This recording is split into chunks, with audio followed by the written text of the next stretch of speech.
گزارش کرتا ہوں۔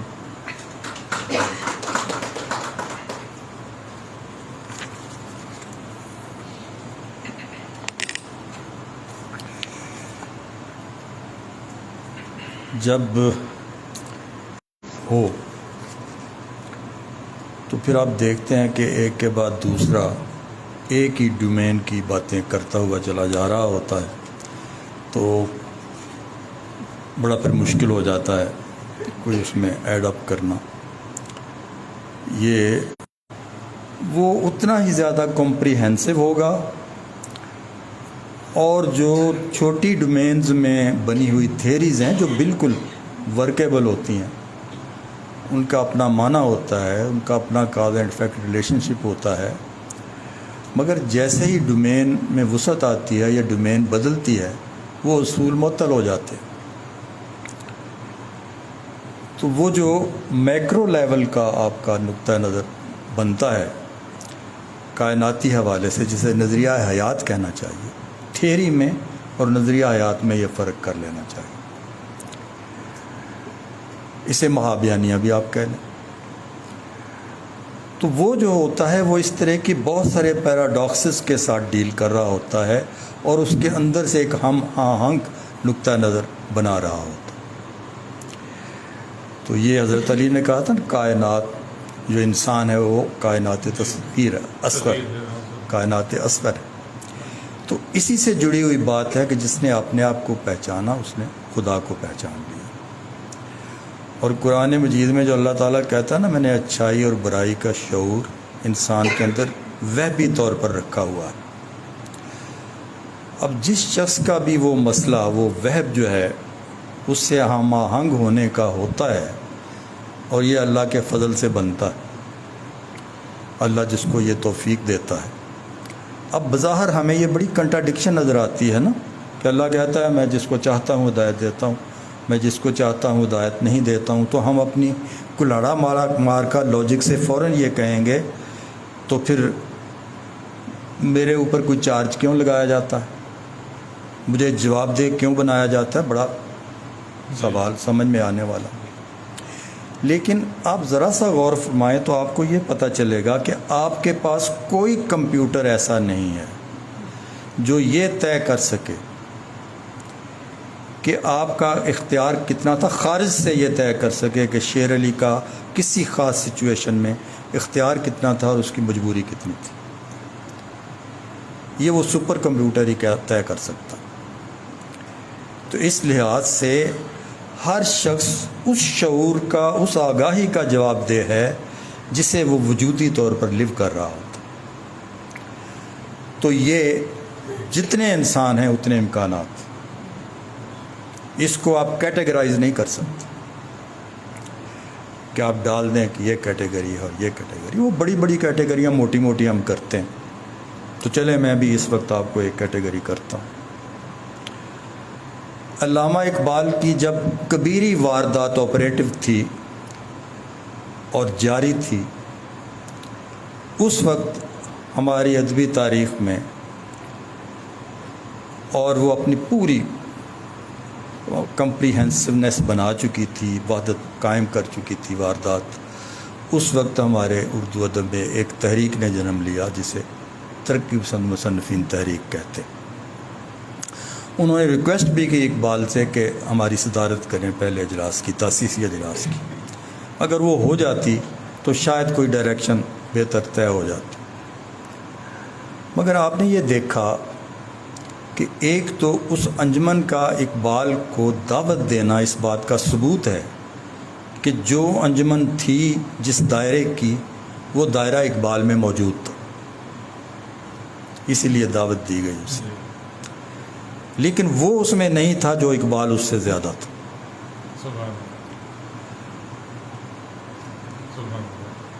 تو اقبال کو تو کوئی پرابلم نہیں ہوا، اس نے کہا اشتراکیت جمع خدا مساوی اسلام، کوئی پرابلم نہیں ہوا اس میں۔ یہ ہے وہ میکرو لیول کا نظریہ حیات جس کی طرف اشارہ کرنا چاہ رہا ہوں۔ تو اس نظریہ حیات کے حوالے سے دو طرح کے بندے بنتے ہیں، ایک ہوتے ہیں سیلف ڈائریکٹڈ اور دوسرے ہوتے ہیں ادر ڈائریکٹڈ۔ جو سیلف ڈائریکٹڈ ہوتے ہیں وہ اپنے اندر کی آواز پر کان دھرے رہتے ہیں، ہر وقت سب پڑھتے ہیں، جیسے ڈاکٹر صاحب نے آپ کو بتایا کہ وہ ہر طرح کا مطالعہ کرتے ہیں، لیکن جو انہوں نے اپنی پارٹیسپیشن کرنی ہوتی ہے لائف میں، وہ کسی دوسرے کے کہنے پر نہیں کرتے۔ وہ یہ جانتے ہیں کہ میرا سچ وہی ہوگا جس کی تائید میرے اندر سے ہوگی، اور یہی زندگی ہے۔ اب یہ دیکھیے کہ بے شمار ہمارے دوستوں کے نظریات کسی اور ڈگر پر چل رہے ہوتے ہیں، ان کی تخلیقی وارداتیں کسی اور ڈگر پر چل رہی ہوتی ہیں۔ مجھے اس کی بہت بڑی میں مثال دینا چاہتا ہوں۔ جب سکوت ڈاکہ ہوا تو ہمارے حلقوں میں اور ادبی دنیا میں یہ بات پھیلائی گئی ہوئی تھی کہ پنجاب جو سامراج ہے اس سے ایک کالونی نے آزادی حاصل کر لی ہے، ابھی باقیوں نے کرنی۔ اس کا بڑا چرچا تھا، باقاعدہ یہ سعادت سعید نے حلقہ ذوق کی میٹنگ میں کہا، کیونکہ وہ بھی کبھی ادھر کبھی ادھر لہروں کی طرح سے آتا جاتا رہا۔ یہ ہوتا نا، اگر آپ اندر کی آواز نہیں سنیں گے تو ایک لہر آپ کو ادھر لے جائے گی، دوسری لہر آئے گی وہ ادھر لے جائے گی۔ تو وارداتیں کیا کر رہی تھیں؟ آپ کی شاعری یہ کہہ رہی تھی کہ میں ادھورا ہو گیا، میں آدھا رہ گیا، دو نیم ہو گیا، میرا بازو ٹوٹ گیا، شاعری یہ کہہ رہی تھی۔ تو گویا آپ اپنے تخلیقی سیلف کے سچ کے ساتھ نہیں کھڑے تھے۔ اقبال ہمیں یہ بتا رہا ہے، سارا پورے لیکچرز جو ہیں، جو کنٹراڈکشن اقبال کے لیکچرز میں ریزالو نہیں ہوتی خرد کی ڈومین کی، وہ اس کی تخلیقی واردات کے اندر ریزالو ہو جاتی۔ تو یہ جو کنسٹرکشن ہے فکری تشکیل، یہ اقبال کی تخلیقی واردات کا ایک جز ہے جو دماغ کو سیٹسفائی کرنے کے لیے لکھا گیا۔ اس میں کہا بھی ہے کہ یہ ویسٹ والوں ذہنوں سے، جو ویسٹ کی وزڈم سے فیڈڈ لوگ ہیں، میں نے ان کے لیے لکھا۔ تو تخلیقی واردات میں پورا انسان جیتا ہے، اور جو لوگ سیلف ڈائریکٹڈ ہوتے ہیں وہی یہ ہنر جانتے ہیں کہ ہجوم میں تنہا کیسے ہونا ہے، اور تنہائی میں خلق خدا کی دوسرات کو کیسے محسوس کریں۔ آپ نے ابھی شاعری بھی سنی ضیاء صاحب کی، یہ میری باتوں کی تائید کر رہی تھی وہ ساری کی ساری شاعری۔ تو یہ میں سمجھتا ہوں کہ ہم جس اطلاع سے گزر رہے ہیں وہ اطلاع یہی ہے کہ ہم جو چھوٹے دائرے کی تھیریز ہیں ان کو سب کچھ سمجھ لیتے ہیں،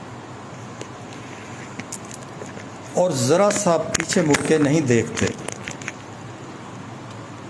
بڑی زبردست بات کی تھی ڈاکٹر قرار حسین نے، پروفیسر قرار حسین نے، جب اسلام اور سوشلزم کا جھگڑا ہو رہا تھا نا، بڑی نظریاتی آویزش تھی، تو اسلام کو کھینچ کھانچ کے ایک چھوٹی سی تھیری تک لے آئے تھے لوگ۔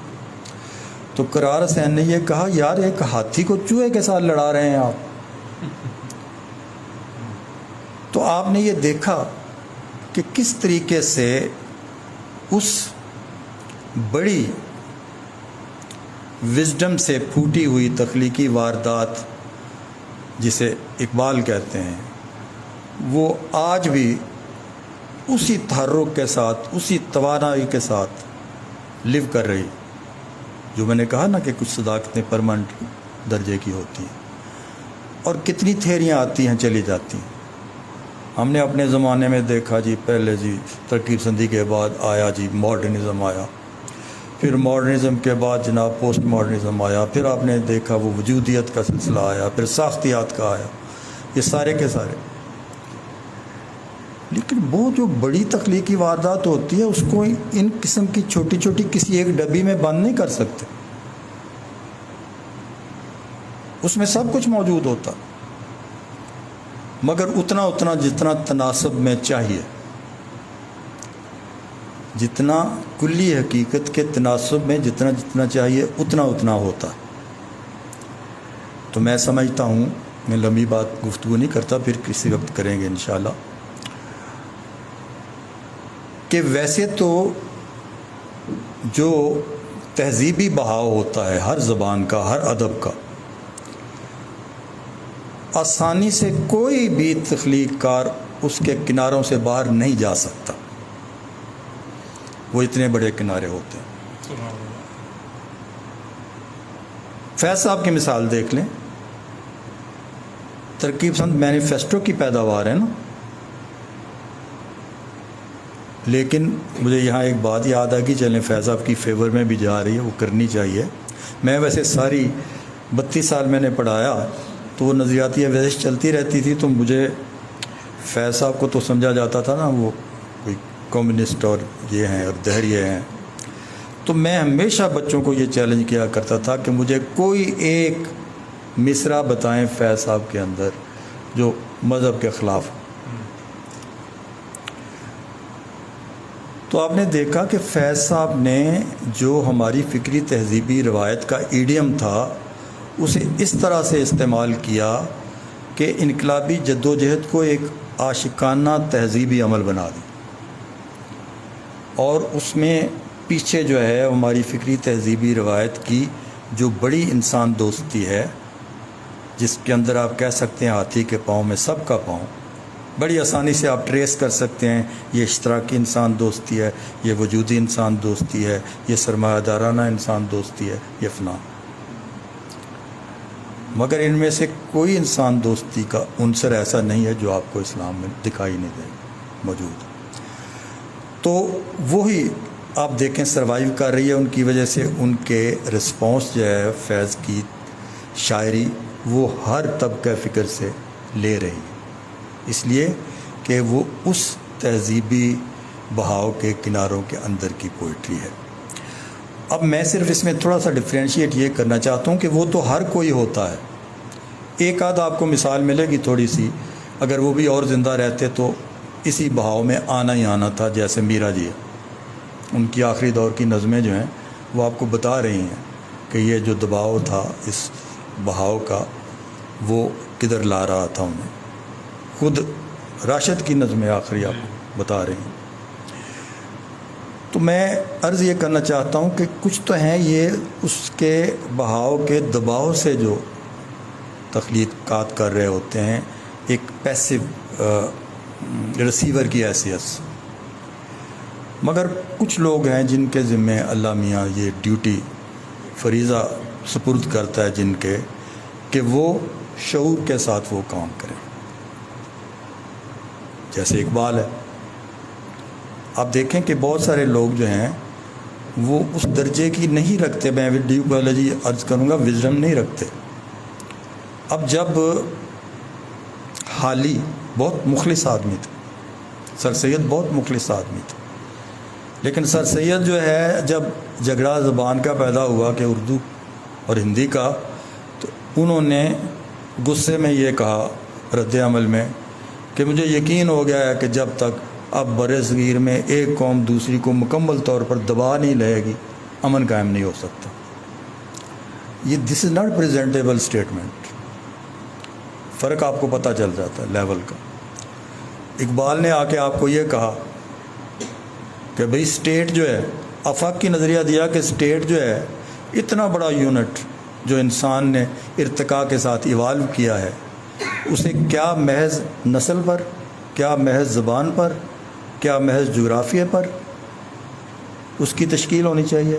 نہیں، اسے کسی خیر کے عمرانی معاہدے پر بلڈ ہونا چاہیے، اور وہ چونکہ یہ نظریاتی مسئلہ ہے تو ہر ایک کو پہنچتا ہے کہ جس چیز میں وہ زیادہ خیر سمجھتا ہے بہتر، اس طریقے سے اسٹیٹ بنائی جائے۔ تو گویا ایک تہذیبی تصور اسٹیٹ کا انہوں نے دیا، انہوں نے کہا بر صغیر میں 2 نقطہ ہے نظر موجود ہیں، 2 ویژن موجود ہیں، ان کو سوورن ہونا چاہیے اپنے اپنے طور پر۔ تو ریاست کا مقصد بلند ہو گیا نا، اسی لیے انہوں نے مارکسین ریاست کو بھی اپریشیٹ کیا کہ وہ کسی خیر کے پہلو سے وہ تشکیل پائی ہوئی ہے، نظریاتی ریاست ہے۔ اور یہیں بھی یہ بات بھی کہتا چلا جاؤں کہ بے شمار آپ کے انٹلیکچوئل اسرائیل کو نظریاتی ریاست کہتے ہیں۔ بھائی اس سے بڑی مغالطہ کیا ہے؟ اسے مقدس نسلیت کی ریاست کہیں آپ۔ اور اس وقت پوری دنیا جو تیسری جنگ عظیم کے دہانے پر کھڑی ہے، اس ایک چھوٹی سی مقدس نسلیت کی ریاست کی وجہ سے کھڑی ہے۔ نظریہ وہ ہوتا ہے، نظریہ حیات، جس کے بارے میں اس نظریہ حیات کا آدمی یہ کہتا ہے کہ ساری دنیا اس میں آ جائے۔ دیکھا ہے جو کچھ میں نے، اوروں کو بھی دکھلا دیں۔ دن ہے کہ زمانے کی نگاہوں میں بسا دیں، تصویر لیے پھرتے ہیں ہم اپنی نظر میں۔ وہ تو یہ چاہتا ہے بندہ۔ تو یہ کیا ہوا بھی، آپ اگر ہونا چاہیں یہودی تو آپ ہو ہی نہیں سکتے، کیونکہ وہ نسلی ہے، لہذا تو اس مغالطے سے نکلے۔ تو میں یہ عرض کر رہا تھا کہ جو لوگ یہ کہا تھا نا اب عابد سیال نے کہ جذباتی آدمی، اس سے بھی زیادہ بہتر لفظ ہے کہ جنونی آدمی۔ لیکن یہ وہ جنونی آدمی ہیں جو شعور کے ساتھ جنون کرنا جانتا۔ تو یہ اس بات پر ہی میں اپنی گفتگو ختم کرتا ہوں کہ یہ وہ جو تہذیبی شناخت ہے اپنی، جو ہر لحاظ سے دنیا کی تمام شناختوں سے زیادہ قابل فخر شناخت، جس میں کسی جگہ معذرت خواہ ہونے کی ضرورت نہیں ہے۔ میں نے انٹر کے زمانے سے تھوڑا سا سوچنا شروع کیا، اور انہی طرح کی میری بھی سول تھی۔ میں نے بھی سب کچھ پڑھا، بلکہ ایم اے کے لیول پر تو میں نے مارکسزم پر لیکچر دیا، وہ میرا سمپوزیم ہی میرا وہی تھا، تو اس پر میں نے لیکچر دیا۔ اس وقت سے میری کچھ ریزرویشنز پیدا ہوگی۔ میں بہت بڑی تھیری، میکرو تھیریز میں سے تھیری سمجھتا ہوں مارکسین کو، یہ میرا اسے میں کریڈٹ دیتا ہوں۔ لیکن کچھ سوال تشنا ہیں بھائی، اس کو بڑے اچھے طریقے سے اصغر علی انجینئر نے بیان کر دیا تھا۔ اس نے کہا جی مارکسزم کے 2 حصے ہیں، ایک حصہ ہے سائنٹیفک سوشل تھیری کا، دوسرا حصہ ہے آئیڈیالوجی کا۔ تو آئیڈیالوجی ہوتی ہے واٹ آٹ ٹو بی، وہ سائنٹیفک نہیں ہوتی۔ تو اس کا جب وہ انقلاب برپا کرنے کی بات کرتے ہیں تو وہ فار گرانٹڈ لیتے ہیں کہ ایکسپلائٹیشن کے بارے میں انسانوں کے اندر ایک ریزنٹمنٹ موجود ہوتی ہے۔ یہ جو انسانوں کے اندر ایک ریزنٹمنٹ موجود ہوتی ہے، وہ تو اس کو جبلت تک کہنے کے لیے بھی تیار نہیں ہے، یعنی اس کو وہ ڈیل ہی نہیں کرتے۔ اور سارا انحصار انقلابی دعوت کا فار گرانٹڈ فیکلٹی پر ہے، آؤ اکٹھے ہو جاؤ ایکسپلائٹیشن کے خلاف لڑیں، ٹھیک ہے۔ یہ اس بات کے فار گرانٹڈ آپ لے رہے ہیں کہ ہم بندوں کو جب یہ سچائی کہیں گے تو ان کے اندر سے تائید آئے گی اس کی۔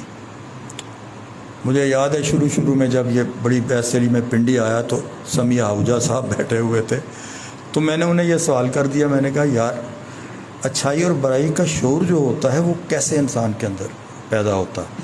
اس نے کہا جی اس کے بارے میں مارکس نے کچھ کہا ہوا ہے، لیکن اس وقت میرے ذہن میں نہیں۔ اب میں نے بالکل جیسے اور کتابوں کا بندہ حوالہ دیتا ہے، میں نے قرآن کی ایک آیت کا حوالہ دے دیا اچھائی برائی کے شعور کا، کہ میں آپ کو بتاتا ہوں کہ یہ انسان کی ان بلٹ صلاحیت ہے۔ تو میں نے جیسے ہی آیت کہا تو انہوں نے کوئی انتہائی نازیبا الفاظ کہہ دیے جو میں دہرا نہیں سکتا۔ تو اب یہ بات ہے، میں یہ عرض کرنا چاہ رہا ہوں کہ اللہ اقبال کا وہ جو شعر ہے، میری مشاطگی کی کیا ضرورت حسن مانی کو، کہ فطرت خود بخود کرتی ہے لالے کی حنا بندی۔ آپ اپنا ایٹیچیوڈ اگر بنا لیں، دعا سب سے بڑا کلید ہے دعا. یعنی سارے مذاہب کو اگر آپ ایک لفظ میں بیان کرنا چاہیں تو اس کے لیے ہے لفظ دعا. کہ آپ یہ سمجھتے ہیں کہ کوئی قوت ہے جو میرے لیے رستہ بنا سکتی ہے، مجھے بتا سکتی ہے کدھر جانا ہے.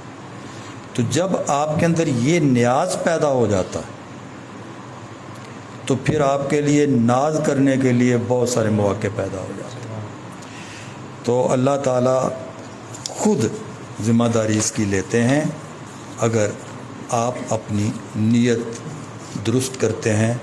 تو یہ نیت درست ہونے کی والی بات باہر سے نہ ڈیفائن کی جا سکتی ہے، نہ دیکھی جا سکتی ہے، نہ اس کا کوئی پیمانہ بنایا جا سکتا ہے.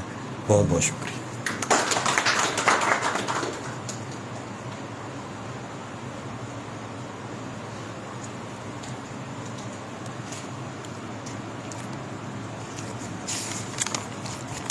بہت شکریہ سر.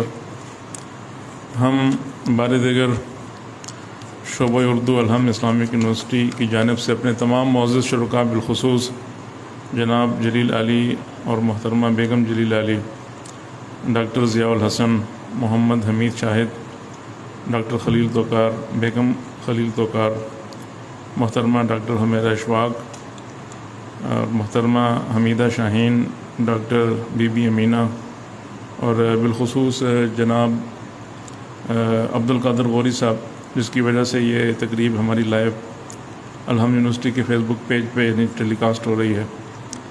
محترمہ گلناز عظیم بٹی اور وقار صاحب اور محترمہ سمیرہ لیاقت اور جو ہمارے دیگر جو M Phil P H D کے اسکالرز ہیں ان کے شکر گزار ہیں. ہم ایک گروپ فوٹو بنائیں گے. آپ سب کا بہت شکریہ.